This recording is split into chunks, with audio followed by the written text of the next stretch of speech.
Bonjour Jonathan. Je réponds pas. Bonjour Jonathan.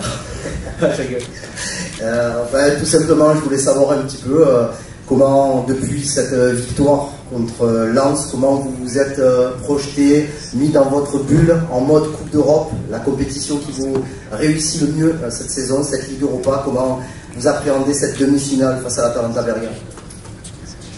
Eh ben, on a tout simplement discuté entre nous et on sait l'importance de la Coupe d'Europe. La bascule se fait dans le psychologique forcément, parce que c'est des matchs couperés où il va falloir être ultra efficace dans les deux surfaces. Et voilà, on sait à quoi s'attendre. On l'a déjà vécu avec Benfica.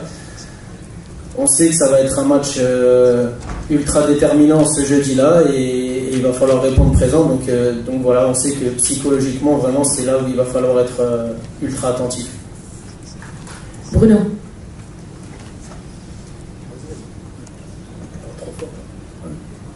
Oui, Jonathan, bonjour. Une question sur Pierre-Emerick Aubameyang. Je voulais avoir ton avis sur probablement la confiance qu'il peut vous apporter, parce qu'il est exceptionnellement décisif. Et puis sur le fait, peut-être ou pas, qu'il t'impressionne à son âge, à son niveau, de maintenir ce niveau-là, et quelque part, parce que les chiffres sont là, de vous porter cette saison. Alors pour tout vous dire, moi il m'a toujours impressionné parce que je suis quand même le foot depuis assez longtemps. Je ne me suis pas attardé sur son âge. Vraiment, moi je découvre comme vous enfin peut-être pas comme vous, mais les stats impressionnantes qu'il a depuis bien longtemps déjà. Et en même temps, ça ne m'étonne pas tant que ça, parce que le côté professionnel, le côté sérénité, le côté confiance en lui, je trouve que c'est quelque chose qui transmet de la meilleure des manières et qui nous apporte aussi à nous, dans le groupe, ce recul nécessaire à avoir sur des périodes qui peuvent parfois être compliquées. Et voilà, il en est l'exemple parfait sur cette saison où à un moment donné il était attendu au départ, où ça a été un peu compliqué pour lui, et puis je l'ai jamais senti affaibli, au contraire, et c'est fantastique, mais en même temps ça reflète tellement sa carrière, quoi. Vito. Bonjour Jonathan. On va parler de l'attaquant, on peut parler du gardien de but pour Lopez. Qu'est-ce qui vous apporte dans le vestiaire? On sait que c'est un nouveau leader et sur le terrain aussi, notamment pour un défenseur comme toi.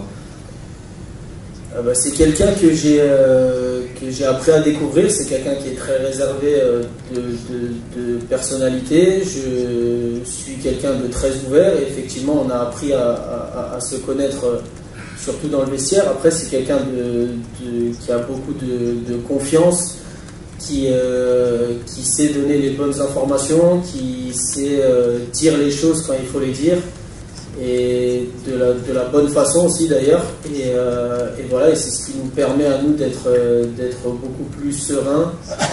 Et voilà, et je pense que sa personnalité reflète aussi ses dernières bonnes performances où voilà, il a su rebondir à des moments décisifs.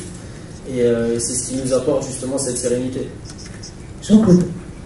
Bonjour. Bonjour. Il y a un joueur que vous connaissez bien à l'Atalanta, c'est Kolasinac. Est-ce que tu as suivi toi, ses performances cette saison, et plus globalement, qu'est-ce qu'il vous a apporté l'an dernier, et quel homme et quel joueur que tu as découvert en le côtoyant pendant une saison?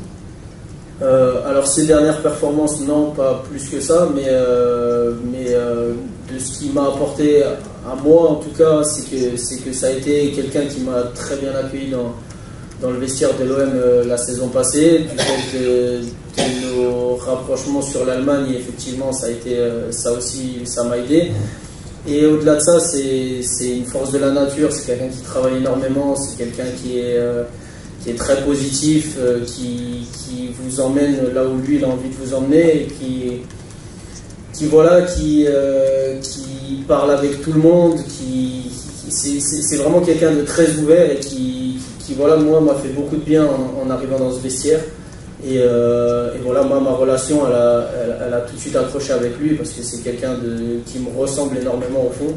Et ouais, effectivement, pour moi, ça a été un des piliers de l'année dernière. Arnaud. Jonathan, bonjour. Bonjour. Tu as retrouvé le terrain récemment pour vivre cette fin de saison particulièrement excitante. Tu as vu le buteur contre Nice, un joli but. Comment tu te projettes sur ce grand sprint final?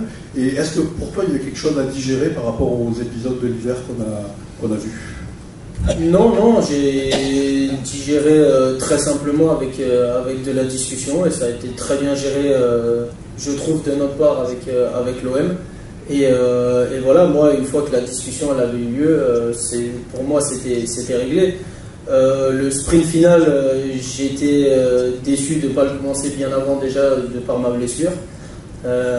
Voilà aussi pourquoi je paraissais extrêmement inquiet au départ, parce que je veux faire partie de l'aventure à 200%, et qu'effectivement quand moi on m'enlève du terrain, c'est une partie de moi qui est déçu forcément, et c'est pourquoi j'ai mis beaucoup de choses en œuvre, en tout cas pour revenir le mieux possible et le plus vite possible, et pour être à 300% avec les mecs, parce que malgré tout c'est grâce à eux que demain soir je vais vivre une demi-finale de Coupe d'Europe, et c'est le premier mot que je leur ai dit après le quart de finale. J'ai juste dit merci à tous, parce que j'étais impuissant, et au final ils m'ont rendu possible quelque chose que je n'imaginais pas au départ. Donc voilà, c'est aussi simple que ça. Flo. Jonathan, tu parlais là pour le coup de ton cas personnel suite à la question. Est-ce que collectivement, dans une saison qui a été aussi compliquée, ça vous a rendu plus fort, et peut-être avec encore plus les crocs de vous dire, les gars, après tout ce qu'on a vécu, demi-finale de Coupe d'Europe, c'est extraordinaire, donc soyons à bloc. Est-ce qu'il y a un peu ce sentiment-là en interne? Il y a surtout le sentiment d'avoir construit un réel groupe d'hommes et de franchise, d'humilité à l'intérieur de ce vestiaire. On est capable de se dire les choses, on est capable de discuter entre nous, il n'y a aucun boudeur, il n'y a aucun râleur, il y en a, voilà. Mais je veux dire, au-delà de ça, on a une honnêteté, une franchise envers nous-mêmes qui nous a permis aujourd'hui d'en arriver là. Et c'est cette force du vestiaire qui aujourd'hui nous permet de nous regarder tous droit dans les yeux, et d'être fiers déjà du parcours qu'on a fait, mais d'avoir encore plus les pros sur la suite. Bonjour Jonathan. Bonjour. Depuis quelques semaines, on voit un Olympique de Marseille vraiment plus conquérant, il y a plus de jeux, on voit que ça, voilà, vous courez partout malgré la fatigue aujourd'hui, avec 2 matchs. Comment vous vous sentez physiquement? On se sent comme on doit se sentir, on oublie les choses, on oublie la fatigue quand il faut l'oublier, parce que si on se plaint, forcément psychologiquement on n'est déjà pas à 200%, et voilà, on sait que les matchs s'enchaînent, les corps fatiguent, mais au moment du coup d'envoi, tout ça c'est oublié, parce que à partir du moment où vous êtes sur le terrain, c'est pour donner le maximum, et c'est sur cet aspect-là qu'on joue, et au final on se rend compte aussi que malgré la fatigue qu'on peut ressentir à l'instant T, on se rend compte qu'on est capable de faire bien plus que ce qu'on pensait, donc c'est ça qui est positif, et c'est ce qui nous tire vers le haut. Stan. Oui, bonjour Jonathan. Bonjour. Est-ce que dans cette saison qui a été quand même globalement difficile, parfois vraiment compliquée, est-ce que la Coupe d'Europe a été un peu l'élément auquel vous vous êtes raccroché? On a parfois le sentiment que presque les seules joies de cette saison quasiment ont été en Coupe d'Europe. Est-ce que vous avez eu aussi ce sentiment-là parfois? Ouais, je pense que ça nous a animés.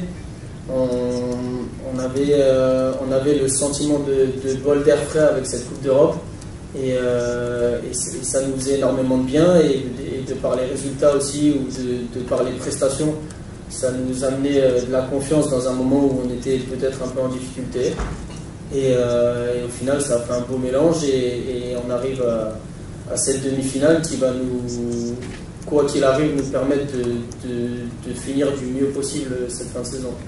Xavier. Ouais. Bonjour Jonathan. Bonjour. Pour parler du match de demain, il y a une grosse équipe en face. On la connaît évidemment. L'OM, ces derniers temps, c'est passé contre Villarreal, c'est passé contre Benfica, en championnat, c'est toujours un petit peu en dents.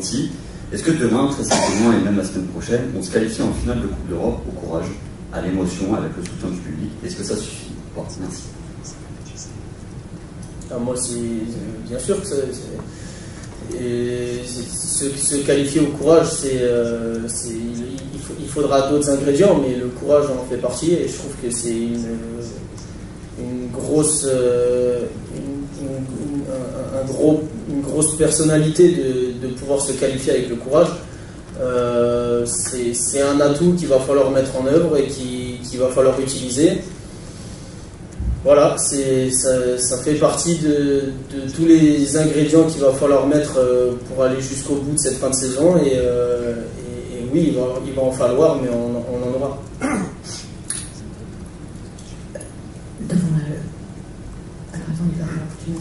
Bonjour, Giorgio Dusi di Bergamo News, in Italian. English is fine for me. English is fine. Vous parlez français? Français? No. Ok. Vas-y. Ok. Hai molti compagni di squadra che hanno giocato nel campionato italiano.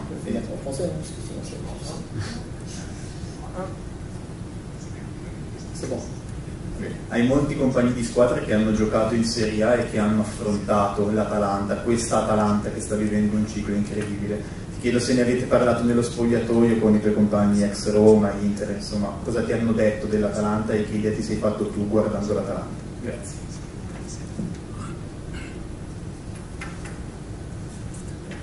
Alors, non, j'ai parlé avec personne sur l'Atalanta.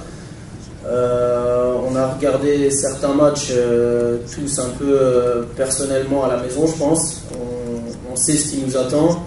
On connaît les caractéristiques fortes de cette équipe et on sait qu'il va falloir un supplément d'âme, en tout cas au niveau de l'engagement pour faire un gros match. Mais ça ne suffira pas parce que ce match-là, si on veut le gagner, il va falloir passer par nous une grosse prestation dans l'engagement, mais aussi techniquement. Allez, on termine. Bon. Jonathan, je voulais insister sur le vélodrome parce que même si on en parle souvent, c'est plein supporters passionnés, délire total souvent, notamment en Europe. Est-ce que tu penses que ça vous donne vraiment, que ça vous transcende, et surtout est-ce que ça peut intimider les adversaires? Je me souviens de Pepe Reina après Villarreal qui avait dit franchement, j'ai vu des joueurs qui n'en menaient pas large parce qu'ils étaient peut-être impressionnés. Est-ce que tu crois que c'est vraiment votre atout numéro 1, notamment pour cette demi? Merci. Si je réponds juste oui, ça suffit ou pas? Non, oui, ben ça fait partie de l'événement et à nous de l'utiliser de la bonne façon.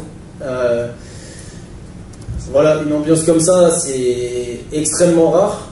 Et on a la chance de l'avoir toutes les 2 semaines à peu près, et à nous, à eux de nous pousser et à nous d'utiliser cette force justement parce que oui, comme vous l'avez dit, ça peut impressionner et ça peut perturber l'adversaire, et à nous d'utiliser ces 10% pardon, de perte de confiance peut-être de l'adversaire pour l'utiliser de notre côté. Merci beaucoup, on va libérer Jonathan. Merci beaucoup.